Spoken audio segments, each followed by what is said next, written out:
Lakini vile vile niwapongeze wote ambao wameweza kufanikisha sisi kukutanika hapa, kuweza kupata mada mbalimbali, kujifunza fursa mbalimbali, ikiwepo ofisi ya mkurugenzi wa halmashauri ya mji wa Tarime, Wizara ya Vijana na wadau mbalimbali ambao wamewezesha tuwe na kikao hichi cha kimkakati kwa kizazi cha leo na kizazi cha kesho. Sote tunatambua kwamba maendeleo ya kweli hayawezi kujengwa bila kuwapa vijana nafasi ya kushiriki katika maamuzi, kujifunza, kubuni na kuzalisha. Ndugu vijana, ninyi si viongozi wa kesho pekee. Nyie ni washiriki wa maendeleo ya leo, na kila kizazi tunajua upewa nafasi ya kuandika historia yake. Na naamini kizazi cha leo katika mji wa Tarime kina uwezo wa kufanya hivyo kupitia elimu, maarifa, nidhamu na ubunifu. Leo dunia imebadilika, Mheshimiwa mgeni rasmi. Mali ya mtu si ardhi pekee wala mtaji pekee.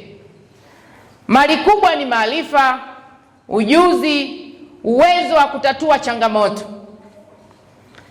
Hivyo nawasihi vijana, msiache kujifunza.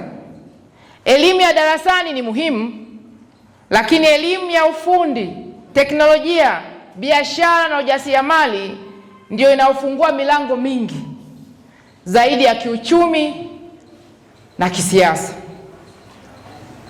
Ndugu zangu vijana wa Tarime mjini, lazima mtambue kwamba mji wetu una fursa nyingi sana.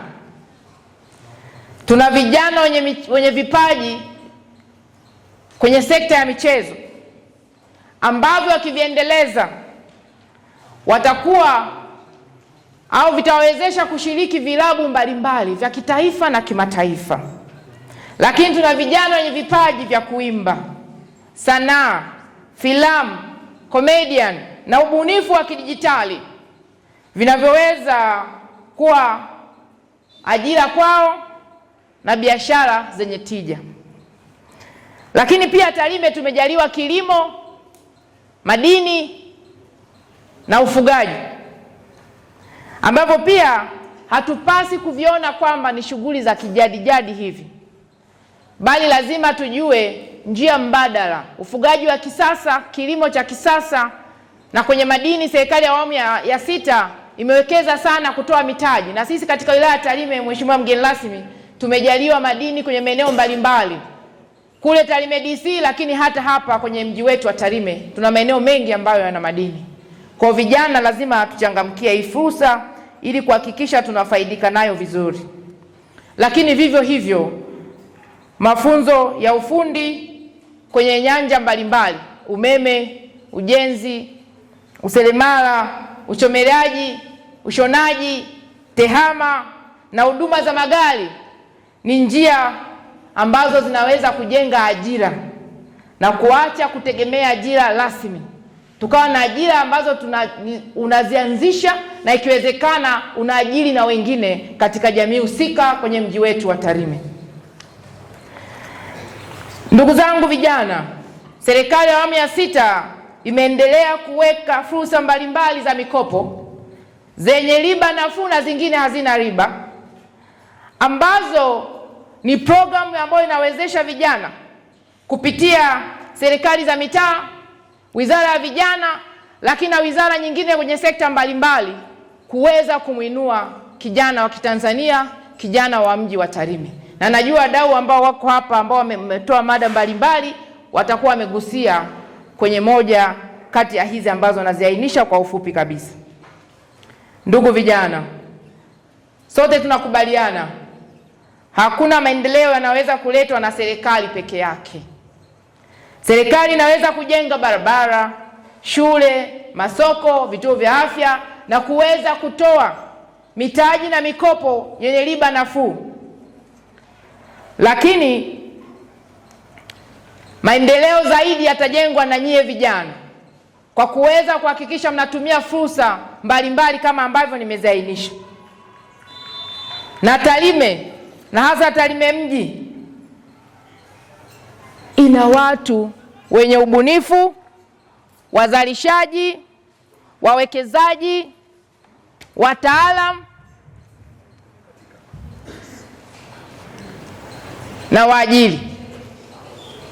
Kwa hiyo nina imani siku ya leo itakuwa ni siku maalum kwetu, ambapo hatutapoteza bali tunaenda kuongeza thamani ya kuweza kuwa wazalishaji katika mji wetu wa Tarime na Tanzania kwa ujumla. Lakini kama mbunge wenu niwahakikishie nitaendelea kushirikiana kwa karibu na mkuu wa wilaya na ofisi yake, mkurugenzi wa halmashauri ya mji wa Tarime na watendaji wote, viongozi wote wa serikali na wadau mbalimbali wa maendeleo waliopo kwenye mji wetu wa Tarime, kuhakikisha tunaweka mazingira rafiki ya elimu, kujifunza, mafunzo, uwezeshaji wa vijana, michezo na uwekezaji kwenye nyanja mbalimbali, lakini zaidi kutoa elimu kwa vijana, kuhakikisha kwamba wanatambua fursa zilizoko ndani ya mji wa Tarime, mkoa wetu wa Mara na taifa kwa ujumla. Ninaomba niwahimize jambo moja la mwisho. Vijana, tusisubiri fursa kamili. Jitayarisheni, kwa sababu wale ambao wanakuta wamejiandaa ndio hutumia fursa zinapojitokeza. Yaani usisubiri fursa itangazwe ndio ujiandae kuwa nayo. Jiandae mbeleni, fursa ikija unakuwa unacho cha kuonyesha kwamba katika hichi ambacho kimetoka kwa mdau au katika hichi ambacho serikali imeleta tayari naweza nikanufaika nacho. Katika bilioni 200 za Mama Samia tayari mimi na mtaji nimeanzisha kitu fulani, kwa nikipeleka andiko langu ninakidhi vigezo vyote, ninaweza kupatiwa. Katika fursa zinazotoka kwenye Wizara ya Mifugo tayari na mimi ninafuga labda kuku, nguruwe, vyovyote vile, samaki, kwa nikiandika andiko langu nitanufaika. Katika fursa zinazotoka kwenye sayansi na teknolojia, Wizara ya Elimu ya Sayansi na Teknolojia, mimi kwenye TEHAMA nimefanya kitu fulani. Wizara ya Michezo, Sanaa na Utamaduni walileta wanafedha, wamepewa za content creator. Sisi vijana tuweze kuenda huko, tujiandae fursa zikija na sisi tuweze kunufaika, wa vijana wa Tarime mjini. Nimalizie kwa kuambia taifa la kesho na vijana wanaofikiri kwa ubunifu, wanaofanya kazi kwa uadilifu, wanaoshirikiana kwa moyo wa uzalendo.